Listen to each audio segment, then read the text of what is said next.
요 기사를 한번 읽어보면 좋을 것 같습니다. 한 애널리스트가 경고를 했는데, 만약에 금 가격이 온스당 4,380불이라는 선이 깨진다면 다음 스텝은 4,200불이 될 가능성이 높다라는 뜻입니다. 4,500불 선이 깨어진다면 다음 구간은 4,380불까지 떨어지고, 이렇게 된다면 금 가격의 상승에 대한 기대감을 지워야 된다, 경고를 하고 있는 그런 내용입니다.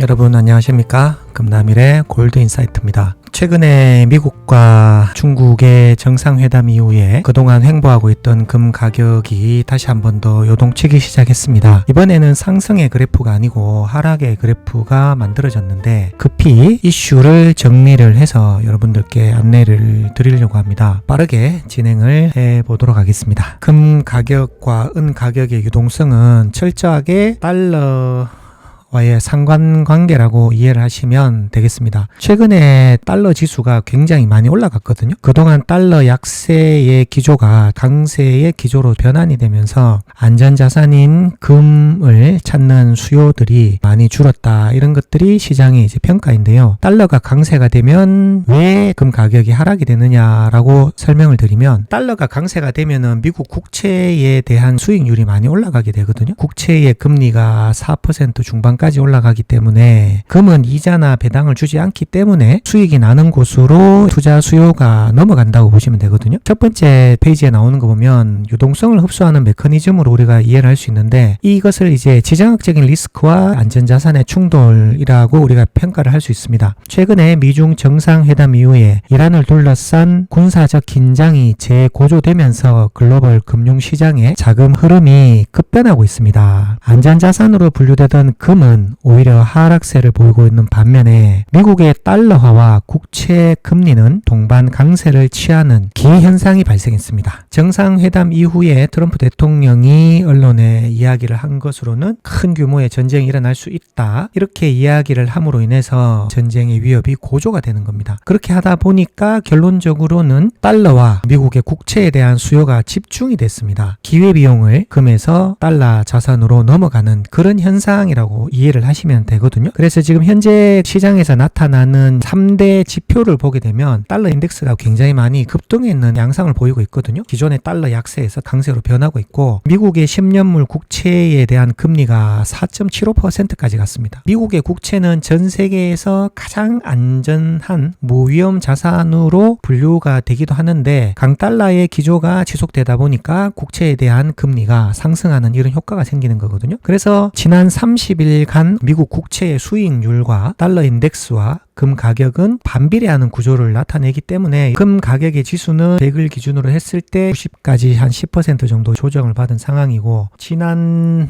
3월까지만 하더라도 달러 인덱스가 한 92 정도까지 떨어졌었는데, 최근에는 96까지 올라감으로 인해서 달러 강세가 확실하게 나타나는 그런 현상을 보이거든요. 그러니까 자연스럽게 미국의 국채에 대한 수익률이 올라가는 이런 현상이다, 이해를 할 수가 있을 것 같습니다. 이렇게 금 가격이 조정을 받았기 때문에 글로벌 금융기관들 월스트리트에서 입장을 내놨거든요. 한번 읽어볼까요? 월가의 주요 증권사들은 최근의 금값 하락을 추세 붕괴가 아닌 일시적인 조정으로 해석을 하고 있습니다. 그 근거는 이란 사태가 촉발할 수 있는 2차 에너지 충격과 고착화되는 인플레이션에 있습니다. 초기 연준의 긴축 우려로 달러화 매수세가 가라앉고 실물 인플레이션 위협이 고개를 드는 순간 장기 상승 랠리를 재개할 것이라는 전망이 월스트리트에서 지배적으로 나오는 결론인데요. 단기적인 관점으로 본다면 금 가격이 조금 더 떨어질 수 있다라는 입장이거든요. 장기적인 관점으로서는 금에는 조금 더 우호적인 상황이 되거든요. 여기에서 아주 흥미로운 말씀을 드리게 되면, 우리가 이제 인플레이션이 발생이 되면 연준에서는 긴축 재정을 할 수밖에 없는 상황이 되거든요. 금리를 올려서 인플레이션을 잡아야 되는데, 현재 미국이 처해져 있는 부채의 규모가 40조 달러가 5%가 되기 때문에 1%만 올린다고 하더라도 연간 부담해야 되는 이자가 3천억 불이 추가로 발생이 되는 상황이다 보니까 연준이 금리를 올릴 수 있는 그런 상황도 아니거든요. 인플레이션을 어느 정도 용인을 하면서 부채를 화폐 가치 하락과 함께 스텔스 디폴트 형태로 녹여내는 그러한 전략을 사용한다는 것들이 지배적인 평가인 것 같습니다. 그런데 지금보다 더 높은 인플레이션이 발생하게 된다면 오히려 금을 더 구매를 할 수 있는 또 다른 가능성들이 제기가 되거든요. 이게 굉장히 중요한 내용입니다. 결국에는 인플레이션이 고착화된다는 것은 화폐의 가치가 하락이 된다는 거거든요. 지금 가지고 있는 1억의 돈이 시간이 지나면 그 가치가 점점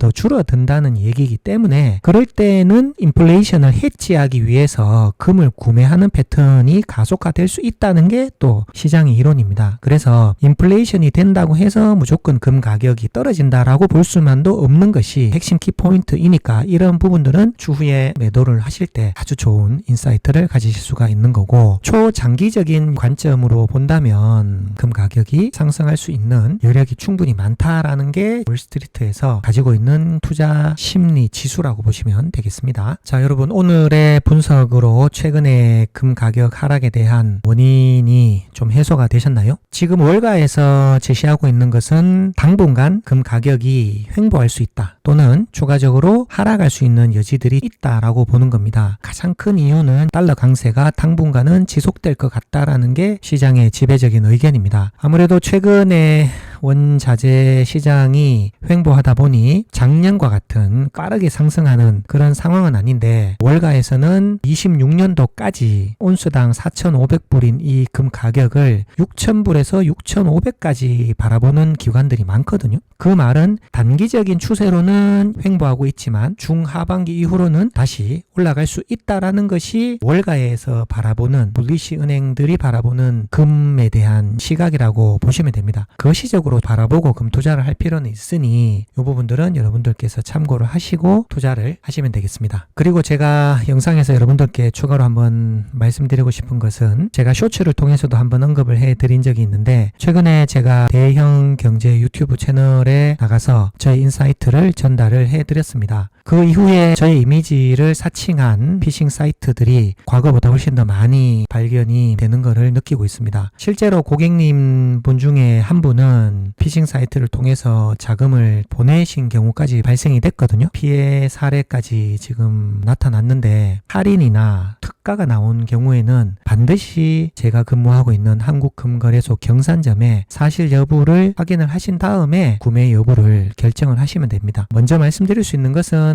할인이나 특가는 없습니다. 없기 때문에 이런 것들이 나오면 반드시 좀 의심을 해볼 필요 있으니까 참고를 해주시면 좋으실 것 같습니다. 오늘도 시청해 주셔서 진심으로 감사드리고, 앞으로도 확실한 데이터를 근거로 여러분들께 정확한 정보만을 전달해 드리겠습니다. 오늘의 방송 마치겠습니다. 금남일의 골드 인사이트.